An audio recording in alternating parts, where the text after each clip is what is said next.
में आपका हार्दिक स्वागत है। आज chapter number 1 the last lesson about the other पढ़ेंगे, अबाउट द समरी पढ़ेंगे और फुल स्टोरी में आपको एक्सप्लेनेशन करूंगा, इसीलिए इसमें वीडियो में बने रहें। द लास्ट लेसन का मीन्स होता है अंतिम, लास्ट पार्ट, ठीक है। और समरी हम जान लेते हैं कि समरी इसमें आपका क्या कह रहा है, एक को भी कहानी के रिलेटेड, ठीक है बच्चों। कहानी एक फ्रांसीस लड़के फ्रांज द्वारा सुनाई गई है। वह आलसी है लेकिन संवेदनशील है और खेलना पसंद करता है। वह फ्रेंच का अध्ययन करना पसंद नहीं करता है और अपने शिक्षक एम हैमल ने से नफरत करता है। फ्रांस में अल्सेंस और लोरेन के अपने जिलों पर हावी होने के बाद बर्लिन ने आदेश दिया है कि फ्रांसीसी भाषा के बजाय जर्मन भाषा वहां के स्कूलों में पढ़ाई जाए। यह उनके फ्रांसीसी शिक्षक एम हैमल का आखिरी दिन है, जो 40 साल से वहां हैं। वे दुख, विषाद और देशभक्ति से भरे हैं। उनकी मेहनत के सम्मान के रूप में गांव के लोगों भी उनके अंतिम पाठ में शामिल होते हैं। वे दुखी हैं क्योंकि उन्होंने बचपन में अपनी मातृभाषा फ्रेंच नहीं सीखी थी। फ्रांज यह जानकर हैरान है कि यह उसका अंतिम पाठ है, क्योंकि वह फ्रेंच नहीं जानता है। अब अचानक वह इसे सीखने में दिलचस्पी लेता है, ठीक है, और उस दिन सिखाई गई हर बात को समझता है। वह शिक्षक एम हैमल के लिए एक त्वरित पसंद विकसित करता है और उनकी ईमानदारी और कड़ी मेहनत के लिए उनका सम्मान करता है। वह उसे विदा होने पर दुखी महसूस करता है और प्रतिभागियों के पाठ का पाठ नहीं कर पाने के कारण शर्मिंदा है। एम हैमल उन्हें बताता है कि वे सभी गलती से सीखने के लिए उत्सुक नहीं हैं, इसे अगले दिन के लिए बंद कर दें। वह उन्हें ईमानदारी से ना पढ़ाने के लिए खुद को दोषी मानता है। उनकी देशभक्ति फ्रेंच भाषा के लिए उनकी प्रशंसा में परिलक्षित होते हैं, क्योंकि यह दुनिया में सबसे सुंदर और सबसे तार्किक भाषा है। वह कक्षा को अपनी भाषा की रक्षा करने के लिए कहता है, क्योंकि किसी की भाषा के करीब होना गुलामी की जेल से भागने की कुंजी है। यह उन्हें जर्मन से मुक्त होने में मदद करेगा। वे अपनी मातृभाषा सीखने के महत्व को महसूस करते हैं और उनकी अशिक्षा के कारण उन्हें जर्मनों ने हराया है। फ्रांज को लगता है कि एक व्यक्ति की भाषा को किसी व्यक्ति से दूर करना संभव नहीं है। आइए अब जानते हैं, हम पैराग्राफ को पढ़ते हैं। ये तो हमने स्टोरी की समरी पढ़ी है और आगे हम इस पैराग्राफ को कंप्लीट करते हैं, ठीक है बेटा।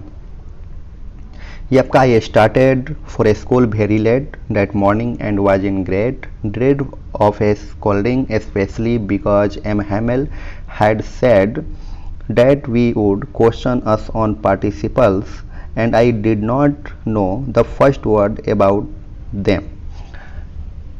कहानी का वक्ता फ्रांज नाम का एक युवा स्कूल जाने वाला लड़का है। उस सुबह वह डर गया था क्योंकि वह स्कूल के लिए लेट हो गया था। साथ ही जैसे कि उनके शिक्षक एम हैमल ने पिछले दिन घोषणा की थी कि वे पार्टिसिपल्स के विषय पर उनका परीक्षण करेंगे और फ्रांज ने कुछ भी नहीं सीखा था, इसलिए उसे डांटे जाने से अधिक डर था।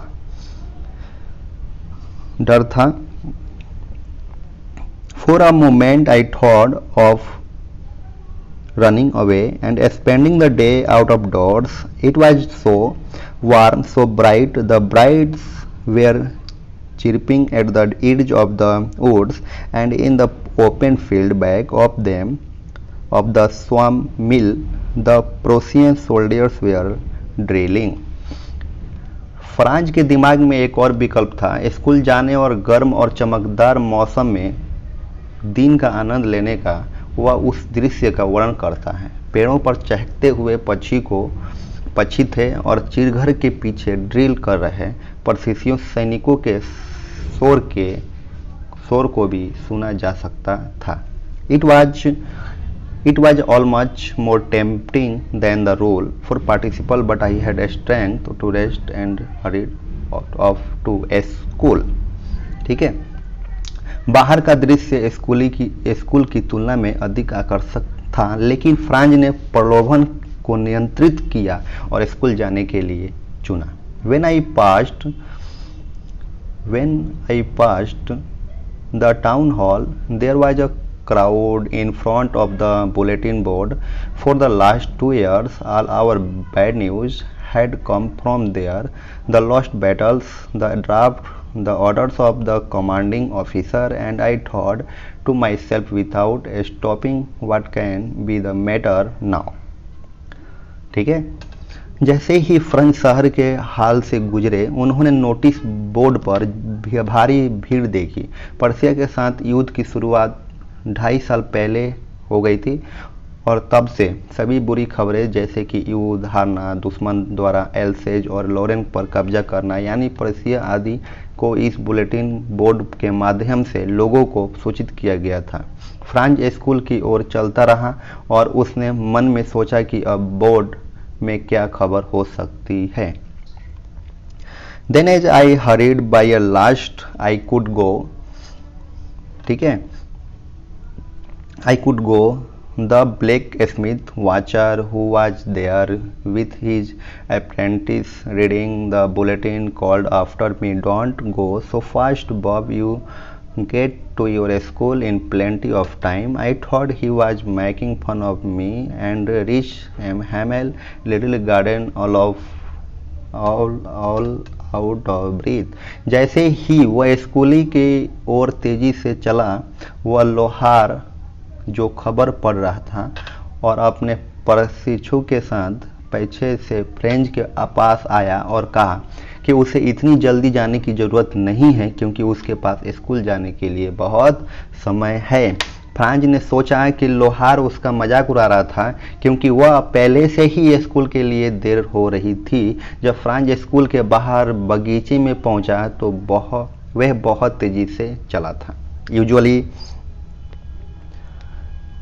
Usually when a school began there was a great bustle which could be heard out in the street, the opening and closing of desk, lesson repeated in union very loud with our hands over our ears to understand better, and the teacher's great ruler rapping on the table। ठीक है। Franz ने morning में school में सामान्य दृश्य का वर्णन किया है। डेस्क के हिलने से बहुत अधिक शोर पैदा होता है, बच्चे अपने पाठ दोहराते हैं और अध्यापक को फोटो को बेंचों पर मारते सुना जा सकता है। But now it was all so still, I could count on the commotion to get to my desk without being seen. But of course that day everything had to be as quiet as Sunday morning. वे दिन असामान्य था क्योंकि school से ऐसी कोई आवाज़ नहीं निकल रही थी और ऐसा लगता था कि स्कूल बंद था क्योंकि यह रविवार सुबह हुआ करता था। फ्रांज ने योजना बनाई थी कि वह हंगामे के तहत कवर लेगा और बिना देखे कक्षा में पहुंच जाएगा, लेकिन ऐसा संभव नहीं था। Through the window I saw my classmates already in the places and Hamel walking up and down with his double iron ruler under his arm। ठीक है। फ्रेंच ने अपनी कक्षा के भीतर झांका और अपनी सहपाठियों को बैठा देखा और उनके हाथ में लोहे के बने शासक के साथ उनके शिक्षक एम हैमेल थे। फ्रांज ने पिटाई की आशंका जताई। I had to open the door and go in before everybody.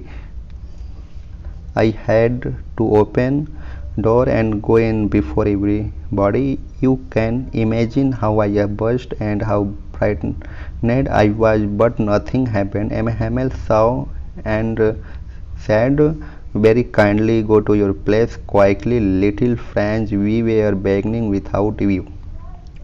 ठीक है। फ्रांज को देर से आने पर शर्म आ रही थी और उसने डांटने की आशंका थी क्योंकि उसे सबके सामने कक्षा में प्रवेश करना था। फ्रांज को यह अजीब लगा क्योंकि एम हैमेल ने कुछ नहीं कहा और इसके विपरीत विनम्रता से उसे अपनी सीट पर आ जाने के लिए कहा क्योंकि कक्षा उसके बिना शुरू होने वाली थी। I jumped over the bench and sat down at my desk. Not till then, when I had got a little over my fright, did I see that our teacher had on this beautiful green coat, his frilled shirt and the little black silk cap. all embodied that he never wore except on inspection and prize days. Franz जल्दी से अपनी seat तक पहुंचा। कुछ समय बाद जब वो डर से उबर गया और सहज हो गया तो उसने देखा कि उनके शिक्षक ने उस दिन अपनी सबसे अच्छी पढ़ाई की हुई थी। शिक्षक और आमतौर पर निरीक्षण और पुरस्कार वितरण दिनों जैसे अवसरों पर इसे पहनते थे। फ्रांज सोचता था कि अगर वह दिन एक सामान्य दिन था तो एम हैमेल को अपनी विशेष पोशाक पहनने का क्या कारण हो सकता है। ठीक है,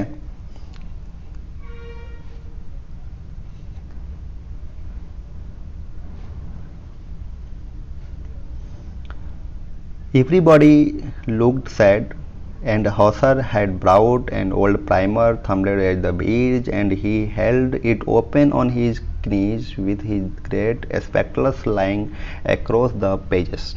वे सभी उदास लग रहे थे। हौसर अपने पाठों को लाया था जो पुराना और फटा हुआ था। उन्होंने इसे खोला तो इसे अपने घुटनों पर रखा था और इस पर अपने चश्मे लगाए थे। While I was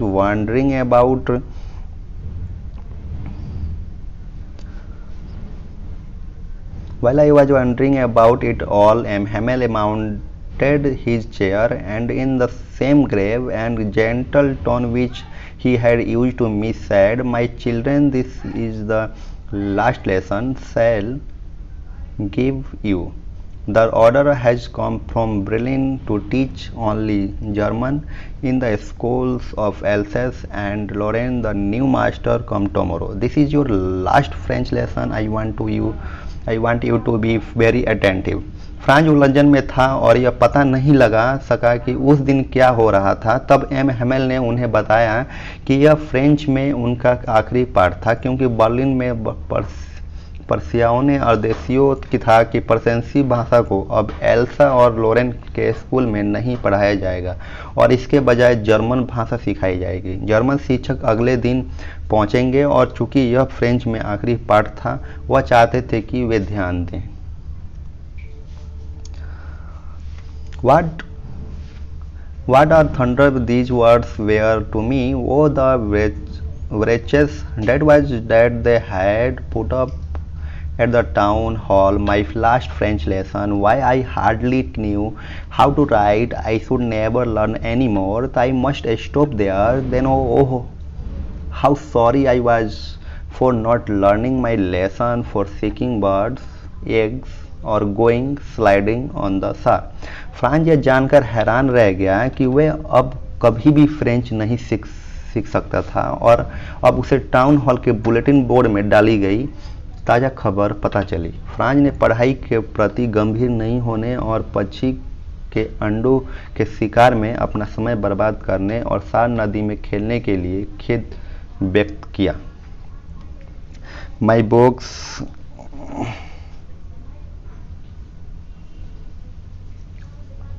books that had seemed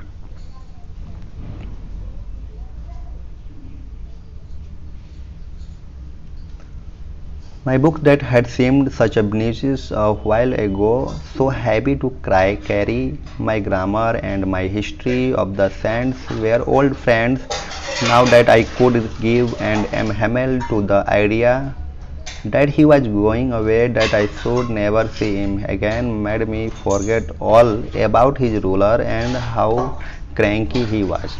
अब तक फ्रांज अपनी किताबों को एक औचित बोझ मानते थे, लेकिन अचानक वे उन्हें अपना सबसे अच्छा दोस्त मानने लगे, जिन्हें वो कभी नहीं छोड़ सकते थे।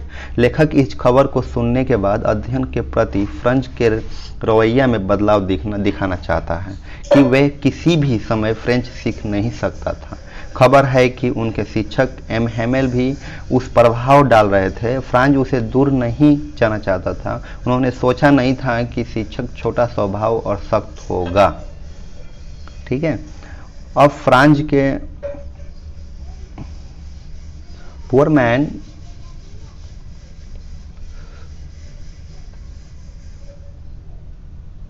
Poor man, it was honorable of this last lesson that he had put on his fancy Sunday clothes, and I understood all of them village visiting there in back of Rome. It was they were sorry to that they had not gone to a school more. It was their way of thanking of our master for his 40 years faithful service and showing their respect for our countries that was theirs no more. अब France को पता था कि एमहेमल ने इस आखिरी part के सम्मान में अब अपनी सबसे अच्छी पोशाक पहनी थी। उन्होंने यह भी महसूस किया कि गांव के लोग उस स्कूल में 40 साल की सेवा के लिए एमहेमल को सम्मान देने का और धन्यवाद देने आए थे।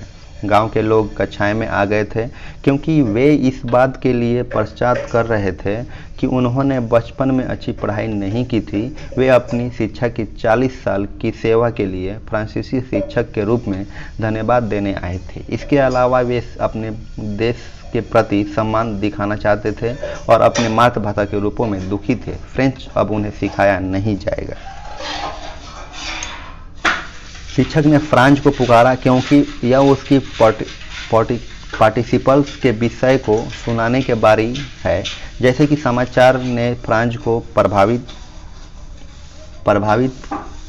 किया था, वे अध्ययन करने के लिए उत्सुक था और इसलिए वह अपनी उत्सुकता दिखाने के लिए बेताब था। वह विषय को एक बार में और बिना किसी गलती को पढ़ाना चाहता था और अपने शिक्षक को खुश करना चाहता था। उनकी हताशा यह दर्शाता है कि उन्होंने पाठ को अच्छी तरह से पढ़ने के बदले मैं जो कुछ भी दिया था उसे देने की इच्छा में परिलक्षित हुई।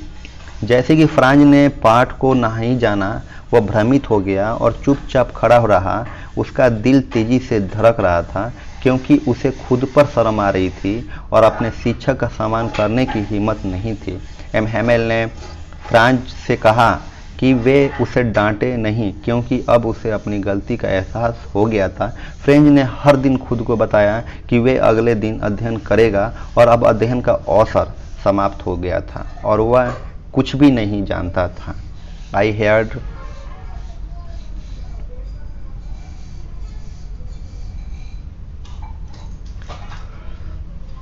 एमहेमल ने फ्रांस से कहा कि वे उसे डांटने नहीं क्योंकि अब उसे अपनी गलती का एहसास हो गया था। एमहेमल का कहना है कि अलम के सभी लोगों को दोषी ठहराया जाना था क्योंकि कोई भी सीखने के प्रति गंभीर नहीं था। वे वर्ग को बताता है कि दुश्मन उन पर हंसेंगे और कहेंगे कि वे केवल परदेशी लोगों को ही दिखाते हैं, ना तो अपनी भाषा बोल सकते हैं और ना ही लिख सकते हैं। उनका कहना है कि फ्रांस को खुद को दोषी नहीं समझना चाहिए क्योंकि हर कोई गलती पर है।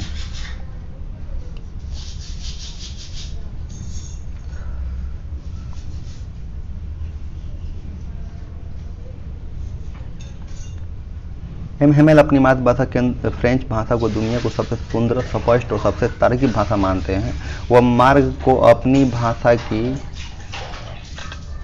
रक्षा करने के लिए कहता है क्योंकि यह खुद को गुलामी की जेल से मुक्त करने का एक तंत्र तरीका है। यदि कोई व्यक्ति अपनी मातृभाषा को अच्छी तरह से जानता है तो कोई भी उसे गुलाम नहीं बना सकता है। मातृभाषा को अच्छी तरह से जानना एक भाषा के रूप में वर्चस्व से लड़ने एक उपकरण है।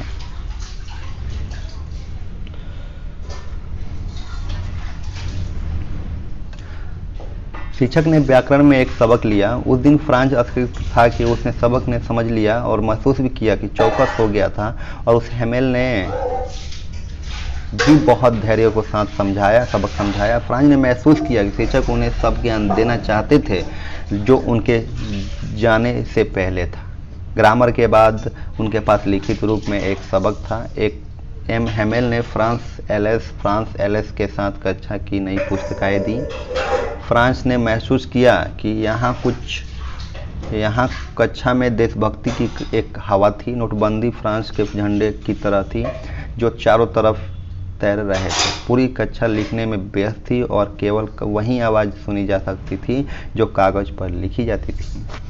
एक बार कुछ मच्छरों कक्षाओं में प्रवेश कर गए लेकिन कोई भी घबराया नहीं क्योंकि हर कोई लिखने में व्यस्त था। लेखक कक्षा की छत पर बैठे कबूतरों को भी छात्र मानता है और कहता है कि कबूतर भी छत को अपने पंजों से खरोंचने में व्यस्त थे और ऐसा लगता था कि वे भी फ्रेंच भाषा का कार्य लिखने में व्यस्त थे। कबूतर की आवाज़ क्लास में सुनी जा सकती है। जा सकती थी और फ्रांज ने सोचा था कि पर्शियावासी कबूतरों को भी जर्मन भाषा में बोलने के लिए मजबूर करेंगे। आलेखक यह कहना चाहता है कि भाषा स्वाभाविक रूप से अस्तित्व में आती है और इसके लिए किसी पर दबाव नहीं डाला जा सकता है, चाहे वो कबूतर हो या फ्रांसीसी पुरुष। लेखन के बीच में फ्रांज ने एम हेमेल को देखा और जो अभी भी बैठे थे और कक्षा में उत्तरार्ध में अलग अलग चीज़ों को देखा, जैसे कि वे छोड़ने पहले सब कुछ की उपस्थिति को याद करना चाहते थे।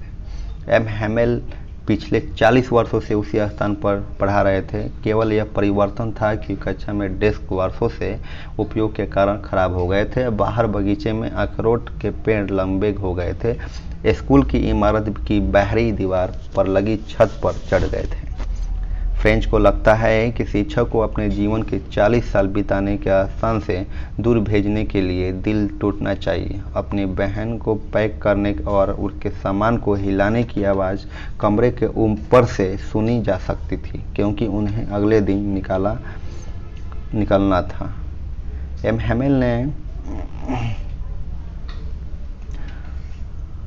ने रचना की और पूरी कक्षा से पाठ को सुना। लेखन कार्य के बाद फोनेटिक्स द्वारा पीछा किए गए इतिहास का एक पाठ था, जहां उन्होंने वर्णमाला की ध्वनियों को पाठ किया था। फ्रांज ने कक्षा की शिशुओं के रूप में संदर्भित किया क्योंकि वे बड़े हो गए थे। ध्वन्यात्मक का पाठ कर रहे ये थे तो आमतौर पर छोटे बच्चों द्वारा किया जाता है, इसलिए वे खुद को और अपनी वर्ग को बच्चे कहते हैं।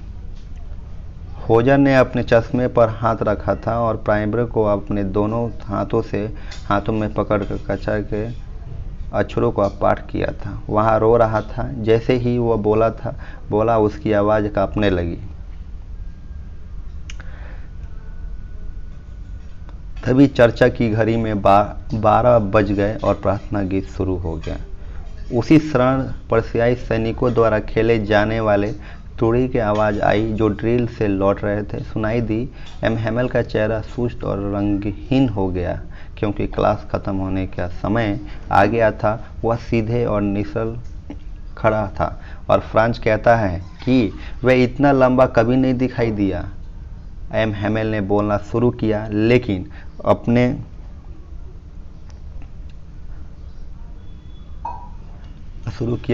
अपनी भावनाओं के बल पर वे आगे नहीं बढ़ सके। उन्होंने चाक का एक टुकड़ा लिया और ब्लैक बोर्ड पर विवेला फ्रांस का अर्थ लंग लाइव फ्रांस लिखा, जितना बड़ा हो सकता था। फिर उन्होंने लिखना बंद कर दिया, दीवार की ओर झुक गए और बिना कुछ बोले वर्ग को छोड़ देने का संकेत दिया क्योंकि कक्षा समाप्त हो गई थी। धन्यवाद। आपको आशा है कि आप इस कहानी को समझ पाए होंगे।